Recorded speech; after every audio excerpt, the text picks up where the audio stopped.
ekitiibwa omukulembeze wa Gaza Empire kabaka wa Gaza Empire bino ebintu bitwalire namukwaya mama w'abaana. Everyone ready? Everyone ready. Everyone ready. Everyone ready? Everyone ready. Yeah. Minister to the world. Minister to the world. From the ghetto to the world. Everyone ready? Everyone ready. Gaza to the world. Minister to the world. Mwana mlenzi Alien Skin ng'azze ku scene y'omuziki mu ggwanga nyaffe Uganda yatandika okubanga akola statements ez'enjawulo ezaali zigenda maaso n'okubanga zikakanya His Excellency Bobi Wine oba statements zoyinza okugamba nti zaali zigenda maaso n'okubanga zityoboola naddala eri abawagizi abatagenda maaso n'okubanga bamusanyukira mu buufu obumu oba obulala. Wabula nga Alien Skin akyagenda maaso n'okubanga akola statements ezimu abamu ezitaabasanyusa. Mwana mlenzi Fik Gaza yeesowolayo ne sekwesowola yenna n'agamba nti kangende maaso n'okuba nti nfuuka ow'enjawulo mu buufu obumu oba obulala.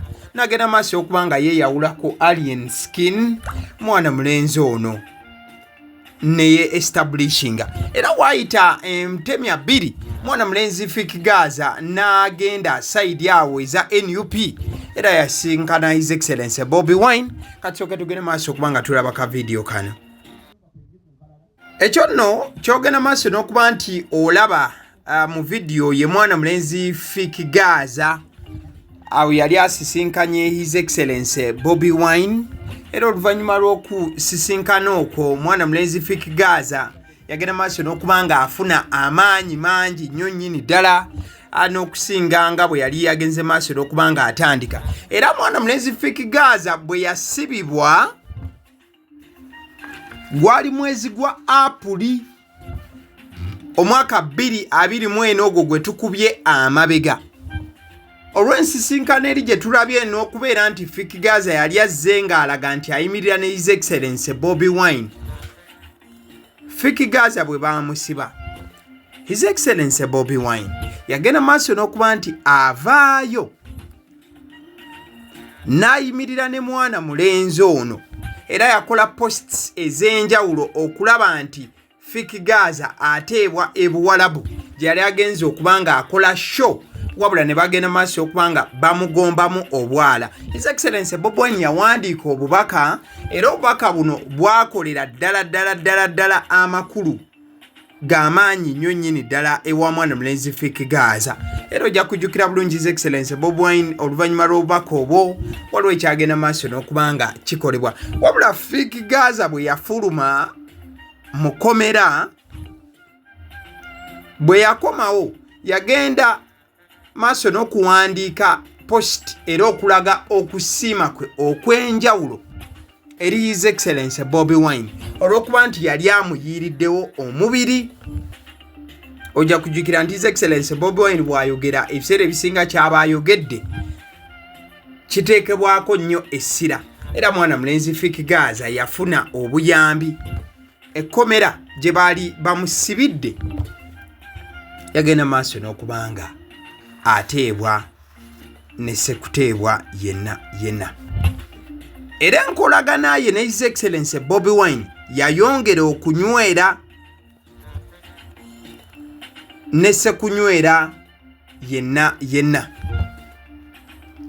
Era bangi batandika okuba nti bateekawo oluwonko wakati wa Fik Gaza ne Alien Skin ne bagamba nti kati Fik Gaza ye musajja wa Strugle era ng'ekifaananyi ekyo bw'okiraba ekimu ku bifaananyi Fik Gaza byakyakiringinga on n'okulaba nti yeebaza ddunda nti yasinkana His Excellency Bobi Wine ate His Excellency n'amusanyukira era n'amwaniriza musanyu era ekika ekya waggulu. Era wali emakerere kavule mwana mulenzi wali ku office NUP mwana mulenzi Fik Gaza abadde ebbanga lyonna ng'ayanirizibwa nga takoma kubanga ayanirizibwa wabula nga atwalibwanga omwana ate era mukadde ke kamu ng'abaana ba NUP bagamba nti Fik Gaza ye waffe ate ye mwana mulenzi amanyiddwa nga Kimenke oba Alien Skin awo ensalo zagenda maaso okuba nga zisalibwa. era n'ekifaananyi ekyo kyolaba eddakiika eno kyakubibwa ng'ogyeko kiri kyenkulaze ekyakavule. Ekifaananyi kino kyakubibwa olunaku mwana mulenzi amanyiddwa nga Fik Gaza. Ono nno omulala ye King Zale, oli Creed Icon, the Nono Guy omulala, bonna basajja bali ku ttiimu ya Fik Gaza. Ekifaananyi ekyo kyakubwa Fik Gaza lwe yakyalira ku His Excellency Bobi Wine. At the times when His Excellency Bobi Wine had been shot at with a canister, mwana mulenzi Fik Gaza yawuuba olubu lw'ekigere ewa His Excellency Bobi Wine, era bangi ne bongera okubanga abagamba nti mwana mulenzi Fik Gaza mu butuufu waffe musajja wa Strugle, wabula gye byagenze maaso n'okubanga bikkira so gali batambulirako kusikiriza funa kebasika n'oli omuntu alabe nti ddala omuli byona ayina abantu bangi batambula nabo obusedera so nga ate abamu era tebaba na mirimu ekyo nakyo kitugula obusedera. So ugambye this is Fik Gaza, President Gaza Empire, President of Kabaka Gaza Empire Machindi. Oyagala kumalawo bubbi eliminate. Mwana mulenzi Fik Gaza teyakomye ku kyakugamba nti azze kulwanyisa bubbi n'abayaaye eggaali ezifumbekedde mu kibuga Kampala. Fik Gaza yasabye Honorable Balamu nti amuweeyo obukadde 20 bweddu, era obwo obukadde 2 Fik Gaza bwasaba bugende maaso n'okuba nti bumuweebwa. abaana gye bagenda okudda ku masomero omanyi omugeto bantu bangi batulabiddeko nga bagamba nti kati mu Gaza muyimbi w'amaanyi, kati nandiyagadde muzeewe batufune engeri tufunye abaana oba ebitabo mu mwaka badde ku masomero nga fe abalwadde okuva mu mikono gyaffe biva mu Gaza Empire, bitabo ne kalaamu n'ebirala muzeewe. Okay, byasente mekeyo ebisobola bifuna muzeewe ku miliyoni nga 2 tufuula ka budget ka bitabe ebyo na buli kimu ne tubakolera ka budget ne tugatwalira abaana era banga baddayo ku masomero basawe. Ekisinga okuba nti kyatakudde abawagizi ba NUP wamu ne People Power Movement kyekyokuba nti wakati nga Fik Gaza agenda maaso n'okulambulula ebyo byayagala bimuweebwe oba bimukolebwe, Honorable Balamu ng'ayanukula Fik Gaza, Honorable Balamu yagambye Fik Gaza nti ye Honorable Balamu agenda wa President Museveni asobole okuyisaamu ebyo byonna Fik Gaza byayagala bikolebwe. Ekyo ngenda kitegeeza nakyo President ngenda kubeerako ne mukama wange President ngabe nti asobola okubayambako ku ekyo, naye mbadde nsaba okiwandiike kiteeke mu buwandiike osaba gavumenti ng'ogamba nze Fik Gaza kabaka wa Gaza Empire Machindi ina abaana abato abanyumirizaamu njagala baddeyo ku masomero, njagala bagabira bitabo nesirina ssente, so tukwatireko ku bitabo ne peeni ekirungi tosabye zaakulya. Ne kati ezo bwe ziba ziganye nze nganze Olugahara minisita w'abavubuka n'abaana nsobola okunoonyereza nge ku musala gwange nempeerezayo obukadde nga 3 n'ogula bokisi z'ebitabo n'ogaba then president kwanayongereza yakikola kubanga toyagala zaakulya oyagala kuyamba baana. Anga Honorable Balamu akakasiza nti Fik Gaza ekyabadde kimuleese nti si kwagala kulya ssente wabula nti Fik Gaza ayagala kubanga ayamba. Honorable Balamu yakutte bagita gift hamper si gampa. Honorable Balamu yakutte gift hamper omwabadde n'akadomola ka butto n'agikwasa Fik Gaza n'amugamba nti Fik Gaza, this is a special package to Her Majesty the First Lady of Gaza Empire. So, Ochitiwa, omukulembeze wa Gaza Empire, kabaka wa Gaza Empire. Everyone ready? Everyone ready. Everyone? Everyone ready. Everyone ready? Everyone ready. Yeah. Minister to the world. Minister to the world. From Uh-huh. the ghetto to the world. Everyone ready? Everyone ready. Gaza to the world. Minister to Minister the to the world. world. Exactly. There goes the special package. Kali, bwatuva ku special package, Honorable Balamu gye yawadde mwana mulenzi Fik Gaza. Oluvannyuma lwa Fik Gaza okusisinkana Honorable Balamu, ebintu bitabuseemuko. Okusinziira ku mukutu ogumu, gwavuddeyo ne gulambulula nti more transfer news.